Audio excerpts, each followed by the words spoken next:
गुरु जी मंगलदास जी महाराज की जय। सखी वृषभान नंदनी कंठ कर कृष्ण ने, वृषभान नंदनी कंठ कर कृष्ण ने, जोड़ एक अंगनी जोड़ एक अंगनी, रमती रंग रासरी वृषभान नंदनी, वृषभान नंदनी। सखी वृषभान नंदनी कंठ कर कृष्ण ने, वृषभान नंदनी कंठ कर कृष्ण ने, जोड़ एक अंगनी जोड़ एक अंगनी, रमती रंग रासरी वृषभान नंदनी, वृषभान नंदनी। श्याम श्यामाची जोड़ सोचंगी, जो सकल सुंदरी, शोभा मुखार बिंदनी, करे माहो माहे हासरी। श्याम श्यामाची जोड़ सोचंकी, जो सकल सुंदरी, शोभा मुखार बिंदनी, करे माहो माहे हासरी। सखी वृषभान नंदनी कंठ कर कृष्ण ने, जोड़ एक अंगनी जोड़ एक अंगनी, रमती रंग रासरी वृषभान नंदनी, वृषभान नंदनी। भूषण लटके भामणी काई, तेज करण कामनी, संग जोड़ श्यामनी, बन माँ करे बिलासरी।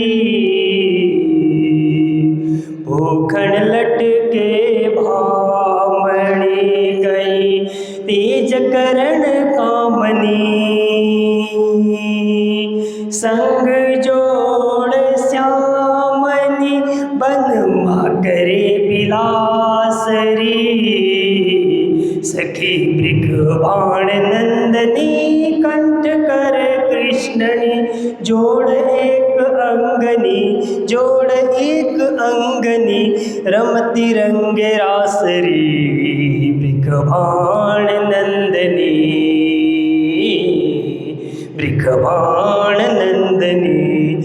झणके झाण झाझरी, घुंघरी घम के माछरी, कड़ला बाजे माहे कावेरी, बिछोड़ा स्वर मिलापरी। झणके झाण झाझरी, घुंघरी घम के माछरी, कड़ला बाजे माहे कावेरी, बिछोड़ा स्वर मिलापरी। सखी वृषभान नंदनी कंठ कर कृष्ण ने, जोड़ एक अंगनी जोड़ एक अंगनी, रमती रंग रासरी वृषभान नंदनी, वृषभान नंदनी। धमके पाँव धारुणी, रमती रास तारुणी, फरती जोड़ फेरनी, ना चढ़े कोणे श्वासरी।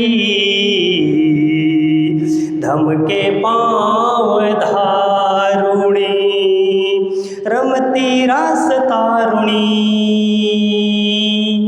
फरती जोड़ फेरनी, ना चढ़े कोणे श्वासरी।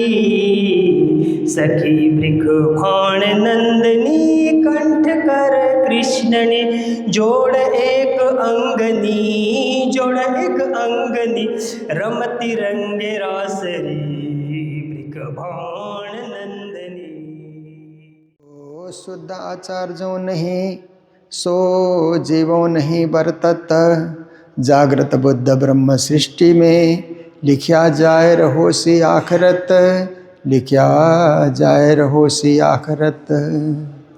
बोलो कृष्ण कन्हैया लाल की, श्री निजानंद स्वामी की, श्री प्राणनाथ प्यारे की, महारानी बाईजुराज की, महाराजा छत्रसाल की, गुरुजी मंगलदास महाराज की, श्री कृष्ण प्रणामी धर्म की, तीनों पुरी धाम की, सर्व सुंदर साथ की। ऐसा शास्त्रों में लिखा प्रणाम। उपस्थित धर्मप्राण शिरोमणि सुंदर साथ जी, माताएं, बहनें, भाइयों, देखिए हर क्षेत्र में, संसार में साध्य, कष्ट साध्य, असाध्य कहते हैं ना, तीन शब्द साथ साथ चलते हैं। एक है साध्य, साध सकते हैं उसको, कोई ऐसा काम होता है कि हम उसको साध सकते हैं, हमारे लिए साध्य है, उसकी साधना हम कर सकते हैं। और दूसरा है असाध्य, हम साध ही नहीं सकते, उसको अपना ही नहीं सकते, उस पर चल नहीं सकते हैं। बहुत कठिन होता है जिसको हम साध नहीं सकते, जीवन में अपना नहीं सकते, आत्मसात नहीं कर सकते, असाध्य है हमारे लिए, दूर की बात है। और उन दोनों के बीच में एक शब्द चलता है, कष्ट साध्य। गुरुजी मंगलदास जी महाराज ने मंगल सूक्ति में इन तीन शब्दों को सजाया है। तो कष्ट साध्य का अर्थ होता है, साध्य तो हो सकता है परंतु बहुत कठिन परिश्रम के बाद, लगे ही रहना होगा, हार्ड लेबर, एकदम आज भी कल भी परसों भी कष्ट उठाने के बाद वो साध्य हो जाता है। तो आप देखिए विद्यार्थी जीवन में देखिए, कुछ विद्यार्थियों का जीवन साध्य होता है। साध्य होने का अर्थ पढ़ाने से पढ़ते हैं, अनुशासन बताने से अनुशासन का पालन करते हैं, नियम से स्कूल जाते हैं, पढ़ाई करते हैं, होमवर्क करते हैं, एग्ज़ाम अच्छी तरह से बैठ कर के लिखते हैं, मार्क्स भी बढ़िया से लाते हैं, उनको साध्य कहा जाता है। शिक्षकों ने परिश्रम किया और बच्चों ने उसको हासिल किया, प्राप्त किया, ग्रहण किया और बच्चे आगे निकले। कभी कभी तो ऐसा होता है कि शिक्षक से बहुत ज़्यादा आगे बच्चे निकलते हैं। जिन शिक्षकों ने पढ़ाया वो वहीं के वहीं होते हैं, उनसे पढ़े हुए विद्यार्थी काफ़ी ऊंचे पोस्ट पे पहुंच जाते हैं, क्योंकि वो साध्य विषय हो गया। उन्होंने विद्या की साधना की और उच्च डिग्री तक, उच्च स्थान तक वो लोग पहुँचे। और दूसरे विद्यार्थी होते हैं असाध्य, कितना ही पढ़ाओ सुनते ही नहीं, समझते ही नहीं। स्कूल जाने के समय में भी तैयार हो जाओ, स्कूल जाओ, रोज बोलना पड़ता है। पहले तो सुबह सुबह उनको उठो उठो उठो बोलते रहना पड़ता है, फिर भी सो जाते हैं, बार बार उठाना। कुछ बच्चे ऐसे होते हैं कि एक बार उठाओ तो उठ जाते हैं, पर कुछ बच्चे हैं कि उठते ही नहीं और तैयार होते ही नहीं, विद्यालय जाते ही नहीं, कोई दिन गए कोई दिन नहीं गए, पढ़ाई में ध्यान देते ही नहीं हैं, होमवर्क करते ही नहीं हैं, तो पास नहीं होंगे, क्योंकि वो असाध्य, वो साधने से नहीं सधते। उनको सधने की इच्छा ही नहीं है, पढ़ने की इच्छा ही नहीं है। ऐसे असाध्य, बहुत पढ़ाने पर भी, बहुत मेहनत करने पर भी विद्यार्थी तैयार नहीं होते हैं। उन दोनों के बीच में एक शब्द गुरुजी ने और दिया, कष्ट साध्य। थोड़ा कष्ट करने से, थोड़ा मेहनत करने से, शिक्षक लोग भी मेहनत करें, विद्यार्थी भी कुछ मेहनत करे तो पास हो सकता है, आगे बढ़ सकता है। पर कष्ट उठाना होगा, मेहनत करनी होगी, परिश्रम करना होगा, समय देना होगा, तभी वो सफल हो सकते हैं। ऐसे ही बीमारी के क्षेत्र में भी आप देखिए, कुछ बीमारियां ऐसी लगती है कि साध्य, थोड़े से उपचार करो, थोड़ी सी दवाइयां ले लो, 3 दिन की दवाई, 7 दिन की दवाई, बीमारी ठीक हो जाती है। जैसे आपका पेट में कुछ दर्द हुआ, 3 दिन 5 दिन की आपने दवा ली, आप ठीक हो गए। आपको ठंडी लगी, सर्दी लगी तो 5 दिन की दवा लीजिए, आप ठीक हो जाएंगे। ऐसे ही आप देखिए कि छोटी छोटी बीमारियां कभी होती है, बुखार आ गया, फ्लू हो गया, तो आप दवा लीजिए, 3 दिन 5 दिन की, आप ठीक हो जाएंगे। साध्य बीमारी, छोटी छोटी बीमारियां होती हैं, सध जाती हैं। कुछ घरेलू इलाज करने से भी कुछ बीमारियां ठीक होती है ना।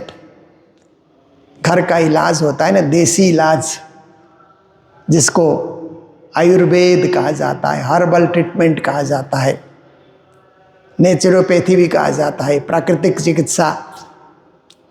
ये घरेलू इलाज है, ये भारतीय क्या है, चिकित्सा पद्धति है। तो उस पद्धति से भी बहुत कुछ बीमारियों को ठीक किया जा सकता है। पर कुछ बीमारी ऐसी होती है कि असाध्य। जैसे आप देखिए कि असाध्य बीमारी क्या होती है कि डायबिटीज़ बहुत ज़्यादा बढ़ गया, आप देखिए हद से पर, फिर असाध्य हो जाता है कि कितने ही आप दवाइयाँ लो, कितने ही इंसुलिन आप ले लो, घटता ही नहीं है। और कभी कभी क्या है कि ये ब्लड प्रेशर की बीमारियां होती हैं, दवाइयां लेते जाओ फिर भी ब्लड प्रेशर जो है हाई होती है। ये भी आप देखिए असाध्य हो जाती है, भोगते रहो, उसको झेलते रहो, दवाइयों से ग्रहण करके रोग से जूझते रहो। कैंसर है, किडनी है, लीवर की बीमारी है, कई कई बड़ी बड़ी बीमारियां होती है कि दवाइयां लेते जाओ परंतु असाध्य है।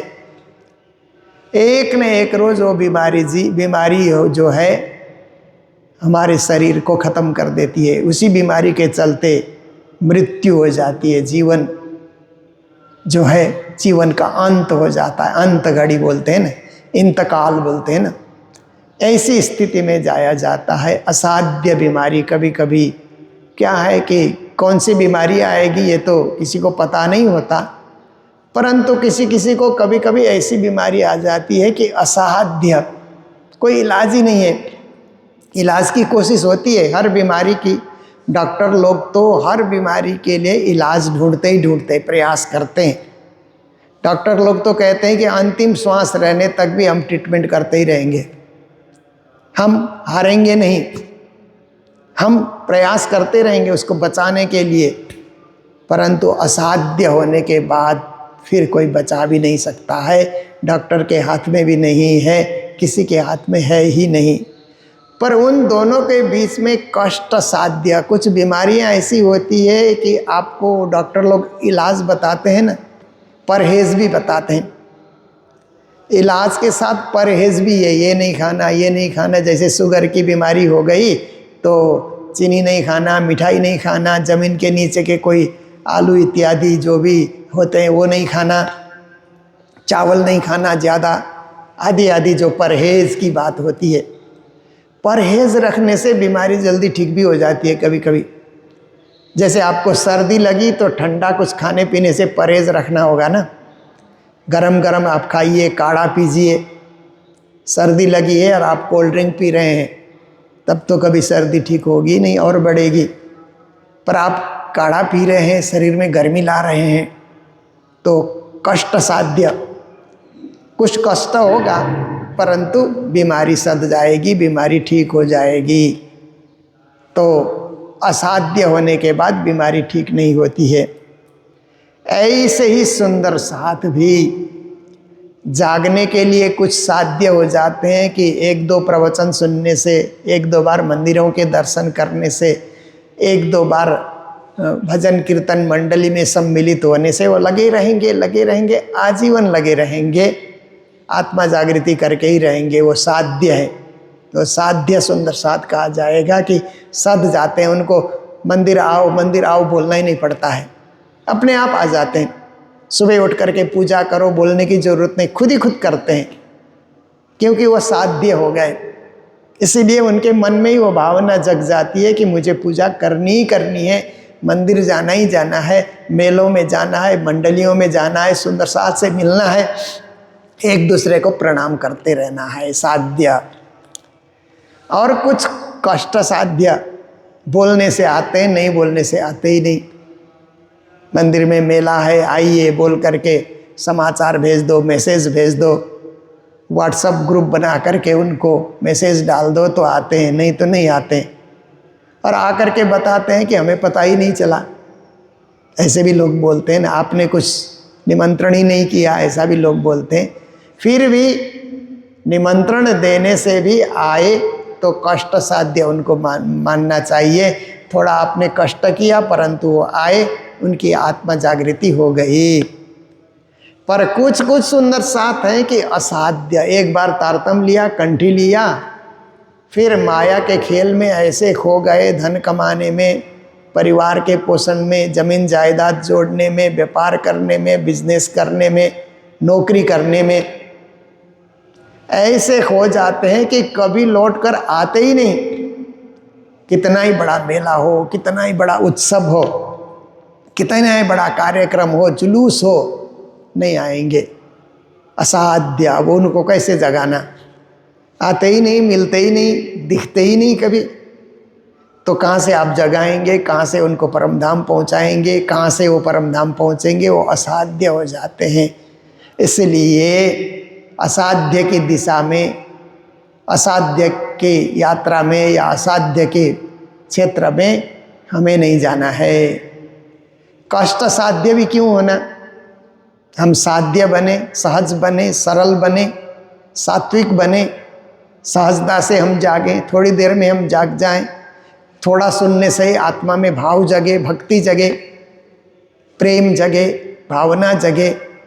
इसके लिए हम लोग प्राणनाथ जी की वाणी सुनते हैं, चर्चा सुनते हैं, ताकि एक चौपाई सुनने से भी हमारी आत्मा जागृति हो जाए, हम साध्य बने और उस चौपाई की साधना हम जीवन में प्रारंभ करें। तो आज की चौपाई में श्री जी महाराज कह रहे हैं, ऐसा शास्त्रों में लिखा। श्री जी कहते हैं जो उन्होंने कहा वो शास्त्रों में भी लिखा है। शास्त्रों में दूसरी भाषा में, दूसरे ढंग से, दूसरे उदाहरण दे करके कहा गया है, भिन्न प्रकार से कहा गया है, प्रकारांतर में कहा गया है। श्री जी ने उसको अपने ढंग से ग्रहण किया, अपने ढंग से उसको सजाया, अपने ढंग से उसको प्रमाण के रूप में उन्होंने प्रस्तुत किया। पर बोलते हैं कि मैं जो कह रहा हूँ वाणी में वो शास्त्रों में लिखा है, उसकी साक्षियाँ शास्त्रों में मिल जाएगी। शास्त्र रहित वाणी नहीं है। तारतम वाणी क्या है? शास्त्र सम्मत वाणी है, शास्त्र विपरीत वाणी नहीं है। कई लोगों ने कुछ संप्रदाय चला है, वो शास्त्र विपरीत संप्रदाय है। शास्त्र में कुछ है, उनका संप्रदाय कुछ बोल रहा है। पर जो प्रणामी पद्धति है ये शास्त्र सम्मत है। और गीता में श्री कृष्ण कहते हैं, यह शास्त्र विधिमत सिद्ध वर्तते काम कारत न सिद्धि मवाप्नोति न सिद्धिम न परम गतिम न शांति मवाप्नोति न सिद्धि न परम गति। ऐसा करके श्री कृष्ण ने कहा है कि जो शास्त्र की विधि को छोड़ करके अपनी विधि शुरू कर देता है, अपने ढंग से चलता है, मन मौजी करता है, शास्त्र के विधान का पालन नहीं करता है, उसको कभी सिद्धि नहीं मिलेगी। धन कमाएगा, भौतिकवाद में वो उन्नति कर सकता है, परमार्थ सिद्धि नहीं होगी, परमात्मा की प्राप्ति नहीं होगी, क्योंकि शास्त्र को उसने छोड़ा, शास्त्र को उसने त्यागा। इसलिए शास्त्र विधि त्यागने से उसको सिद्धि नहीं मिलती है, न शांति, उसको शांति भी नहीं मिलेगी, न परम गति भी उसको नहीं मिलेगी, मोक्ष गति भी नहीं मिलेगी। इसलिए शास्त्र विधि का अनुसरण करो, ये शिक्षा गीता की शिक्षा है। और प्राणनाथ जी भी कहते हैं ऐसा शास्त्रों में लिखा। ब्रह्म सृष्टि सौ, देखिए जगत में सृष्टि तो बहुत है, पर ब्रह्म का संबंध ब्रह्म सृष्टि से होता है, क्योंकि ब्रह्म सृष्टि ब्रह्म के लिए अत्यंत निकट की सृष्टि है, उनके इर्द गिर्द रहने वाली सृष्टि है। इत आए कर से अदल, परमात्मा स्वयं ब्रह्म सृष्टि का न्याय करने के लिए खुद चल करके आएंगे, उनको न्याय देने के लिए। और कोई न्याय नहीं देख सकता है। जगत के सारे जीवों का न्याय कौन देता है? धर्मराज।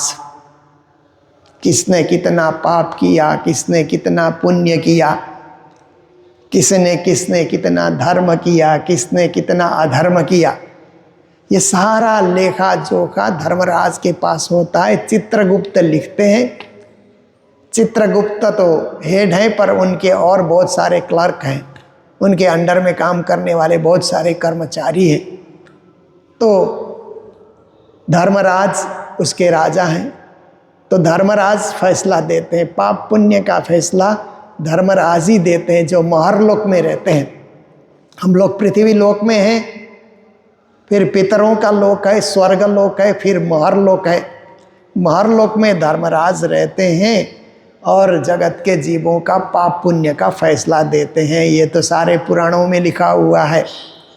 और देखिए वही धर्मराज, धार्मिक लोगों का फैसला देना है तो धर्मराज बन जाते हैं वही, और पापियों का फैसला देना है तो यमराज बन जाते हैं। एक ही आदमी है, वो पापियों के लिए यमराज हैं, और उनको पापियों को पकड़ने के लिए उनके दूत भी हैं, यमदूत।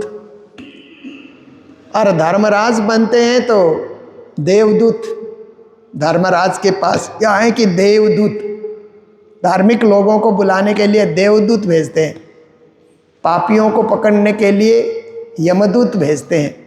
व्यक्ति वही है धर्म का फैसला लेने के लिए धर्मराज, पापियों का फैसला देने के लिए फिर यमराज। देखिए तो आप विचार कीजिए कि जो जज लोग होते हैं ना, वो फैसला देते हैं तो एक ब्लैक कलर का गाउन पहनते हैं ना। वकील लोगों को भी आप देखिए कोर्ट में जाते हैं तो काला कोट पहन करके जाते हैं ना, एक गाउन पहन करके वो लोग जाते हैं, क्योंकि जो लोग होते हैं वहाँ पर तो कई सारे हत्यारे होते हैं, कई सारे क्रिमिनल होते हैं, उनका भी फैसला देना होता है। इसीलिए काला वस्त्र धारण करके वो लोग फैसला देते हैं ना। अब फिर प्रवचन क्षेत्र में आप देखिए, महात्मा महापुरुष जो प्रवचन क्षेत्र में आते हैं, प्रचार क्षेत्र में आते हैं, तो वाइट ड्रेस में या भगवा ड्रेस में, ये प्रचारकों का ड्रेस है। धार्मिक क्षेत्र में कार्यकर्ता का ड्रेस या सफ़ेद होता है या भगवा होता है या पीले कलर का होता है। काला वस्त्र पहन करके प्रवचन नहीं करता। अब देखिए, क्योंकि ये प्रवचन में तो धर्म का फैसला है ना, धर्म की बातें हैं, धर्म का ज्ञान, धर्म की शिक्षा दे रहे हैं, इसीलिए वस्त्र भी सात्विक है। और वकील लोग देखिए, जितने भी वकील होते हैं, जज होते हैं, वो काला वस्त्र, क्योंकि क्रिमिनल का फैसला देना है। वहाँ पर तेरे को आजीवन कारावास दिया जा रहा है, मृत्यु दंड भी देते हैं कभी कभी, किसी को मृत्यु फांसी पे लटका दो, ऐसा भी फैसला देते हैं। तो दुनिया में भी आप देखिए ऐसे ही यमराज भी करते हैं, धर्मराज बनकर यमराज बन करके वो कार्य करते हैं। पर श्री प्राणनाथ जी महाराज बता रहे हैं, ये तो जगत के जीव जो हैं, भगवान नारायण की सृष्टि, जगत के जीव के लिए फैसला देने के लिए धर्मराज को नियुक्त किया। ब्रह्म सृष्टि का फैसला वो नहीं दे सकते। जो महान ब्रह्म सृष्टि है उनका फैसला तो ब्रह्म ही करेंगे, क्योंकि वो ब्रह्म की सृष्टि है, वो ऊंची सृष्टि है, वो जगत की सृष्टि नहीं है कि जगत के न्यायाधीश उनका फैसला करे। उनके लिए तो फैसला देने वाले भी परमात्मा को ही न्यायाधीश बनना पड़ेगा। इसलिए श्री प्राणनाथ जी आए, साक्षात राज्य प्राणनाथ जी के रूप में क्यों आए? इत आए करसी अदल। अदल का अर्थ होता है अदालत चलाना, न्याय करना। अदालत में क्या है? न्याय का कार्य होता है ना। तो प्राणनाथ जी न्याय करेंगे, न्याय करके वो ब्रह्म सृष्टि को परम धाम लौटाना, उनके पाप पुण्य कुछ भी जगत में आकर के उन्होंने किया है उसका फैसला कर देना, क्योंकि ब्रह्म सृष्टि से पाप तो होता ही नहीं है। पर जगत में आने के बाद क्या है कि आप कितना ही ध्यान रखिए, कभी कभी आपके पाँव के नीचे कीड़े मकोड़े दब जाते हैं, आपको पता ही नहीं लगेगा, आप देख देख करके चल रहे हैं। जैसे जैन धर्म में देखिए ना, साधु संत चलते हैं तो बहुत होशियारी से चलते हैं, एक झाड़ू भी लेकर के चलते हैं कि कहीं कीड़े मकोड़े आ जाएं तो हमारे पाँव से दब न जाएं और ये जीव हत्या हमसे न हो जाए, इसके लिए बहुत होश के साथ रहते हैं। और ब्रह्म सृष्टि भी चलती है। महान जो भी हिंदू धर्म में भी जो अहिंसावादी जो विचारधारा लेकर के जो प्रचारक चलते हैं तो सोचते हैं कि मेरे से मच्छर, खटमल इत्यादि को भी हम क्या है उनका भी वध न करें, उनको भगाएं, किसी तरह धुआं लगा करके उनको भगाएं, कुछ करें पर मारे नहीं, क्योंकि अहिंसा धर्म में मारना अच्छा नहीं लगता है। छोटे से छोटे जीव को भी जियो और जीने दो, ये सिद्धांत है, तो हम क्यों मारें? उसको भगाएं, वहाँ से दूर कर दें, पर मारना नहीं है। जैसे सरकार की नीति में क्या होता है कि पानी का बौछार छोड़ करके, अश्रु गैस छोड़ करके दुश्मनों को भगाने का प्रयास होता है ना। कुछ नहीं चलेगा तब जा कर के गोली चलाते हैं, पहले नहीं चलाते हैं। तो ऐसे ही फट से किसी को मारना, ये अहिंसा धर्म में इसको अनुचित समझा जाता है, उचित नहीं है। इसलिए क्या है कि ब्रह्म सृष्टि से पुण्य ही पुण्य होगा, धर्म ही धर्म होगा, पर कभी कदाच कहीं उनके द्वारा भी कोई छोटी मोटी भूल हो गई है तो प्राणनाथ जी फैसला कर देंगे। प्राणनाथ जी कहेंगे कि नहीं, तुम्हारा पुण्य ज़्यादा है, पाप कम है, तुमने धर्म ज़्यादा किया है, अधर्म कम किया है। इसलिए धर्म का ज़्यादा प्रभाव होने के कारण तौलने से, जो तराजू में तौलते हैं तो तराजू का धर्म वाला हिस्सा वजनदार हो रहा है, अधर्म वाला हिस्सा ऊपर उठ रहा है, कमज़ोर पड़ रहा है। तो इसीलिए धर्म ज़्यादा होने के कारण, जैसे आप देखिए ना, विद्यार्थियों को भी देखते हैं ना कि टीचर लोग मार्क्स देते हैं ना, तो इसका कैरेक्टर कैसा है, अटेंडेंस कैसे दे रहा है और चाल चलन कैसा है विद्यार्थी, ये सब देख करके उसको पास कर दिया जाता है कि अच्छा विद्यार्थी है, इसको पास कर दिया जाए। तो अच्छा पक्ष ज़्यादा है तो उसको पास कर दिया जाता है, बुरा पक्ष ज़्यादा है तो उसको फेल कर दिया जाता है। तो ऐसे ही श्री प्राणनाथ जी महाराज भी ब्रह्म सृष्टि का फैसला देंगे। ब्रह्म सृष्टि का अच्छा पक्ष ही ज़्यादा होगा, क्योंकि खुद ही ब्रह्म सृष्टि है।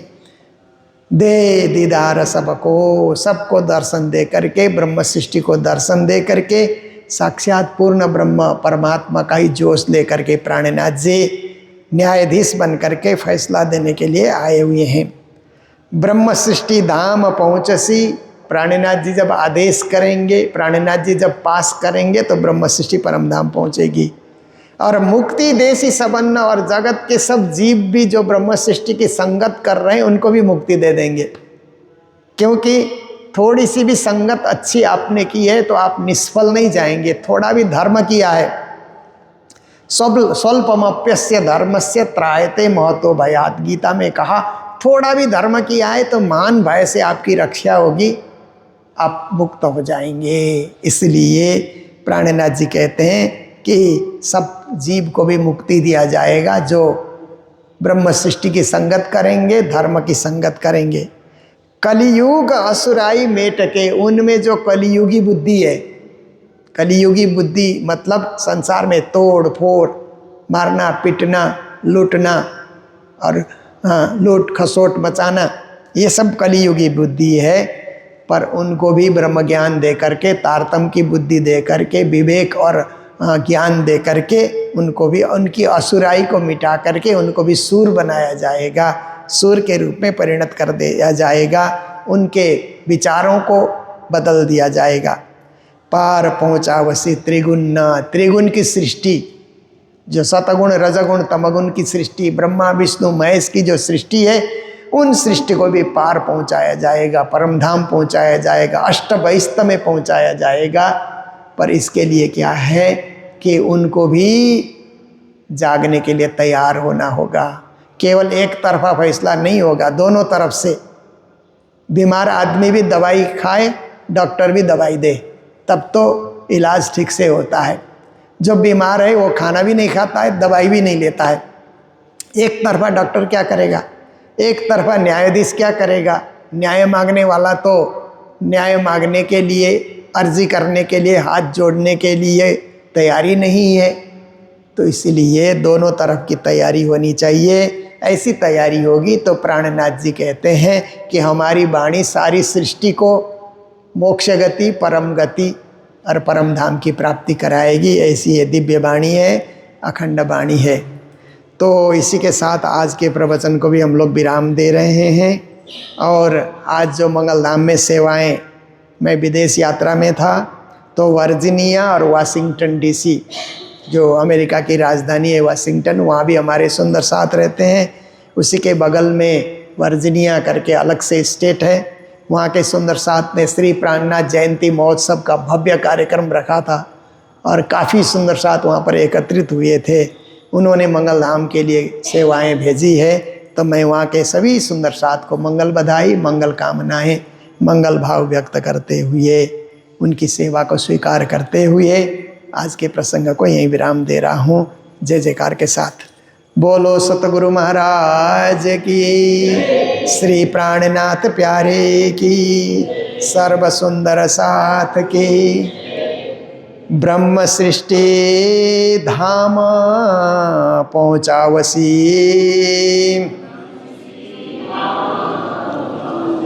और मुक्ति देसी सबाना, कलियुग असुराई मेटके, पार पहुँचावसी त्रिगुण, पार पहुँचावसी त्रिगुण। बोलो श्री प्राणनाथ प्यारे की, श्री धाम के धनी की प्रणाम।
Sama